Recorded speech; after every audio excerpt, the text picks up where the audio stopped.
Salam dostlar. Bu geceki sanımızda size dünyadaki en bay adamlar hakkında gurur vermekçi.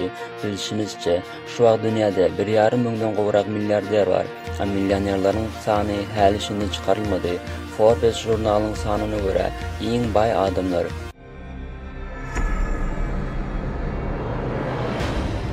Mark Zuckerberg, milyarderlerin içinde en yaş bolanıdır. 32 yaşında. Yaşayan yer Amerikan Birleşen Ştatları. Kazanan pulu 56 milyar dolar. Facebook kampanyasının dördücüsü. Mark Zuckerberg 19 yaşında 2004 yılda Facebook halkara internet ulgamını dördüyer. Facebook için ol avraylı olan Harvard Üniversitesinden qaydyar. Kutuşol halkara internet ulgamı da onu milyarder ediyor. Zuckerberg halkara internet ulgamını dolandırmakla işenir qatnaşar. Hatta ol Instagram, WhatsApp yal internet ulgamlarının ve virtualini hakikatin tuvalgasını dörediyen kampanyasının satın almağı sevdalaşın başına başlayıcısı oldu. 2015 yılda ol öz yan yoldaşı Priscilla Chan bilen ilkinci gezek enata oldular. Bağıtlı maşallah Facebook'tan kazanyan girdişinin 99 götürümünün hayır-sahavat işine bağış edecektiklerini ayttılar. Amancio Ortega yaşayan yer İspanya. Şu vaqtda çenli kazancı 71 milyar 300 milyon dolardır. Zara kampanyasının dördücüsü ve üyesi 80 yaşında. Amancio Ortega Avrupa'nın en bay ve dünyanın en bay retaileri. Esası girdicisi kampanya Zara. 2016 yılda Zara kampanyasının aksiyaları 14 götürmeye kurulundu. Zara firmasını Ortega öz ayalı Rosalia Mera bilen 1975 yılda dörüttü. Dünya belli Zara markası şol vaatları, içki eşiklerin ve hammam halatlarının tikimi bile meşgullanıptır. 1980 yılın ortalarına çenli Zara tutuş İspanya'nın teritoriyasında işledi.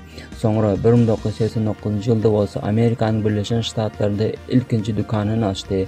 Kampanya reklamaları çıktıcı etmen, təzə dükkanlarının açığını çıktıcı diyer ve özünün bir dolandırıcılık olan belli. Jeff Bezos yerleşen yeri Amerikan Birleşen Ştatları. Girdicisi 72 milyar 800 milyon dolardır.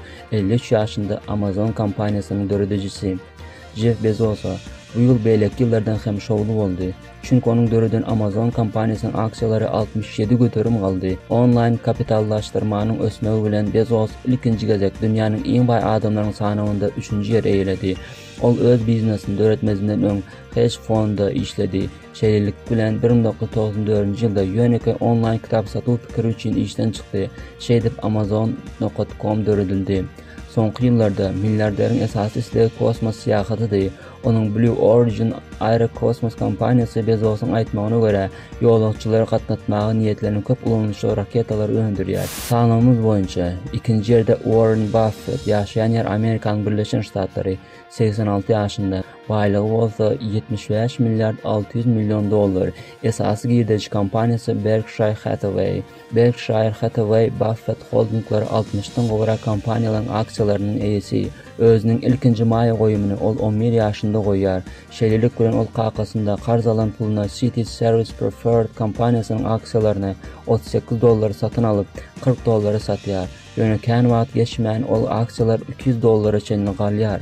Buffett'in aytmağına göre durmuş sonda ona ilkinci sabağı yağını maya qoyumunda sabırlı olmağı öğrüdündüğünü bellep geçer. Buffett Bridge oynamanının qovu gören dostu bilen yağını Bill Gates bilen The Giving Pledge Thought andı filantropik kampanyasını dördüyerler. Şol kampanya koşulan milyarderler hayır-sahavat işine ağzından 50 götürümünü verecektiklerini söz verdiler. Buffett'in öz bolsa öz girdicisinin 99 götürümünü vermekçi. Şeylilik bilen sanımımızın başına 86 milyar dolar bilen Bill Gates geçer. Ol sonki 23 yılın içinde 18 gezek en bay adamların sanımına girdi ve sonki 4 yılın içinde olsa izi giderli birinci ordunu eğiliyer. Bundan 40 yıl ozal Bill Gates öz dostu Paul Allen bilen dünya belli programı üçüncülüğünü yani Microsoft'u dördüyerler. Hazır olsa şol kampanyanın şirketin 3 götürümünü aksiyasını eğiliyer. Tutuş girdecinin olsa 13 götürümünü. Bill Gates beylek girdecileri yani maya qoyumları, Kanada'nın Milli Demir Yolu, Amerika'nın maşin kuruluşu kampanyası Deere & Co. Qalındılar qaytanı işlep çıkaryan şirket Republic Service. 2016 yılda Bill Gates öz maya qoyum komandası bilen şol sanda Amazon Jeff Bezos bilen birlikte Breakthrough Energy maya qoyum fondunu açarlar. Milyarderin en bir qulu hasiyetlerinin biri Bill ve Melinda Gates adından hayır-sahavat fondu. Onun baş maksadı sağlığı koruş ve garip döwletlerde açlygy ýeňip geçiş ulgamy sistemasydyr. Bu sanymyzy tamamlaýarys. Sanymyzdaky adamlaryň biznes ýörelgesinde özlerine näme şekilde ukyplydyklaryny, özleriniň gazançlary bilen suwud edýärler. Her bir işin başında maksady okkulny bolmak, pulu dogry ýolda ulanyp bilmek, esasy ýol waza pula işlemek däl-de puly özüni işletmekdir. Şonda siz biznese ilkinji adım atanyňyzdyr.